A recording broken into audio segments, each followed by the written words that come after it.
you help people understand what they need to do when they're buying as a new couple and things like that as well. So there's a lot of real estate gray area that you can make crystal clear when they come to see you. Right. And again, I do operate primarily, well, throughout the state of Florida. I'm a licensed attorney in the state of Florida, but we have offices in the Brevard County, which is the Space Coast or Central Florida, East Coast of Central Florida, and also have an office in the South Florida area, which typically covers what they call the Tri-County area of Miami-Dade County, Broward County, and Palm Beach County. And we're located in the middle of those three counties. Wow, we just have so much to discuss, and I know in future shows we're going to be discussing various things that you can do to make a life easier if you're planning on moving from one part of the state to another. But those are some of the things coming up on future shows.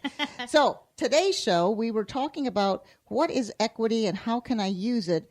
And is it more, should I put more down? Is that better to go more down or less down? And what do I need to do to ready myself for a loan? So to make sure we have enough time in our next 14 minutes, Carolyn, help us understand, what is equity? And then we'll go back and talk about how you can use equity to buy a home. Okay. Thank you, Jean. What equity is going to be the asset that you have in real estate from if you have a mortgage versus what the value is. So the difference between those two is going to be your equity or your asset that you own in that property. So to make it simple, you have a $200,000 mortgage and the home is worth $300,000. Your equity is $100,000. Exactly. So using that, so that's equity. So when you have a mortgage such as a VA loan where you're putting no money down, you have, how do they figure the equity in that as that point because you have 100% financing? That's going to depend on what the market's doing at the time. And I think you had touched base on it a little bit earlier as far as the values having a 12%, did you say, increase? So yes, we've been increasing 12% a year on real estate, yes. Okay, and I know John has explained in programs past as far as whenever you're making a mortgage payment, a portion of that payment goes towards your principal, which creates the equity in your home. So you're going to have principal reduction by every month that you make a payment, plus hopefully as values continue to increase, you'll have that natural progression for the value of your home.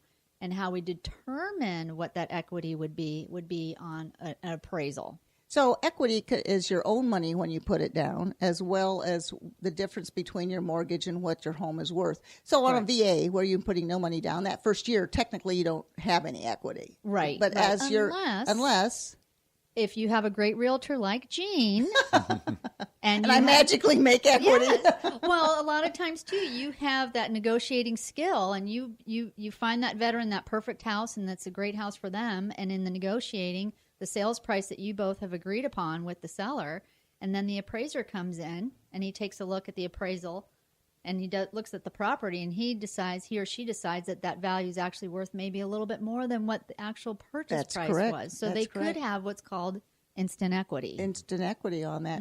So we're going to talk about how you can use equity for a different type of a mortgage. But we were just talking about putting money down or not putting money down. Is there, again, you have to sit with your professional, real estate agent or your attorney, and then talk with Carolyn Wolfe with Certified Mortgage. That sit down and find out what your whole picture looks like. Employment, how long you're going to be in the area, how long you've been employed, what kind of assets you have. All of these things play into the picture on whether you should put little down. If you're not a veteran, of course, there's no money down. But you have loans out there, traditional FHA loans, that are as little as, what did you say, 3%? Correct. On a conventional, there's some that are as little as 3%, and then with FHA, it's 3.5%. Okay. I don't want to touch too long on this because we want to get to some of these, how to use your equity on purchasing. But there's a term called PMI, and then there's also a term called MIP.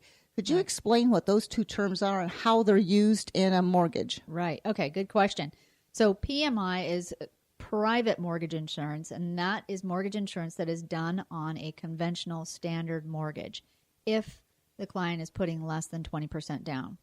So it's kind of a guarantee. It's an insurance policy against foreclosure, basically. Correct, right. So it pays back. I'd like to clarify that. All right, Jonathan, step in. He's the word lawyer foreclosure, here. I got to step in. What the mortgage insurance, whichever variety it is, that is insurance that is protecting the lender. It does not insure or protect the borrower in any way. It is simply a cost to a borrower for borrowing more than 80% of the value of the home. And what it does is if there were a foreclosure, if the borrower stops paying and the bank ends up taking title to the property and it turns out the property is worth less than was owed, which over the last 10 years had been the case during our mortgage crisis, then the insurance companies would make the bank whole for that shortfall because they had lent less or more than 80% of the value. So I just want to clarify. Great. The We've got that legal advice right is here. for the lender. That's right. Yep. It's for the lender. You're paying an insurance for the lender to be Exactly. guaranteed that they can be whole in case of foreclosure. Right.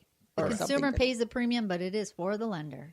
So with MIP, which is, PMI, which is the conventional, Right. if you've put 20%, if you put less than 20% down, you have to pay that. But Correct. once your property goes up in value, and now there's a difference in 80% ratio, now your property is worth 80%. So you technically look like you have more than 20% down on it. So it's gone up in value enough. That can be taken off your loan because you're paying X amount of dollars per month for that. But that's Right. only on a conventional. Correct. Not FHA no longer has that ability to remove the mortgage insurance. Is there, and I know I'm probably putting you on the spot, but on a $100,000 mortgage, are we talking $15 a month for insurance, or do we have anything we can pull out of the air? Or Well, there's nothing to pull out in the air.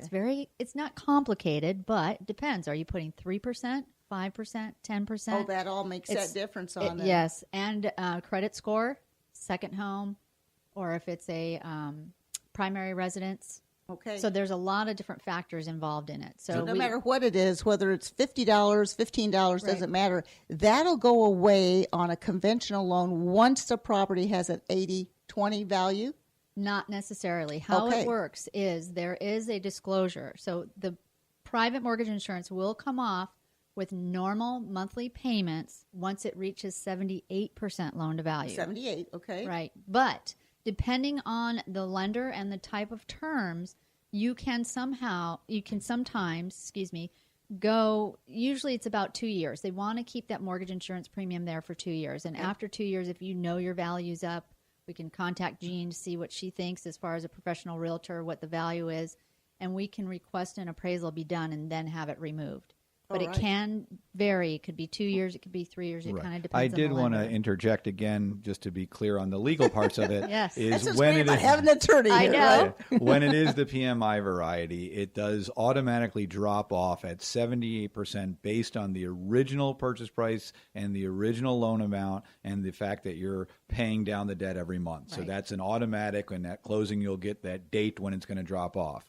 You have the legal right, and I think this is for all PMI, but I will defer to Carolyn on that. But you have the right that when your equity position is at 80%, then you can petition the bank. And again, it's typically they want to hold it for 2 years. But after that, you can say to the bank, hey, look, my equity position is now 80%. They'll do an appraisal. And if they confirm that you're at the 80% equity, then it will drop off. I always highly recommend people keep track of that because, as I said earlier, the mortgage insurance is strictly for the lender, and you're basically throwing your money away to protect the lender, and the sooner you can make that go away. Now, I want to correct something you said, Jean. Okay, go It ahead. is not simply, there's two ways to get that equity position. There's appreciation, the value of the property going up. Right. And, of course, that's hopeful and natural, and if we have this 12% a year, that's going to happen real quickly, but it might 12% is a high number, and I think we're more likely to be in the 3, 4, 5%, year over year.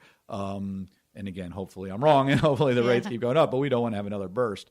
But with the appreciation, you will build that spread, but you will also be lowering your debt every month by making your mortgage payment, and you can make additional principal payments. So, pay an extra $5 a month or $50 a month or $150 a month or whatever your numbers are, and that will lower your debt. So you're getting to that equity spread of 80% by both appreciation, the value of the property, and lowering your debt. And if you can afford to do so, I do recommend that. Good tip. Yes. Good tip. So on the same type of insurance, but it's called an MIP, which is mortgage. That's mortgage insurance premium. And that's on FHA. Correct. And that, again, probably determines whether it's 3%, 5%, or whatever. Right. Go ahead. 3.5% down is the minimum for an FHA finance loan. It's done through HUD. And the insurance premium is a little bit different if you put down 5% or more. But there's an upfront insurance premium, and then there is a monthly. Okay. But the monthly does not go away. It stays with the life of the loan. So it doesn't matter if you've got 50% equity or 80% equity. It makes no difference. That will stay on the life of that loan, that particular insurance policy.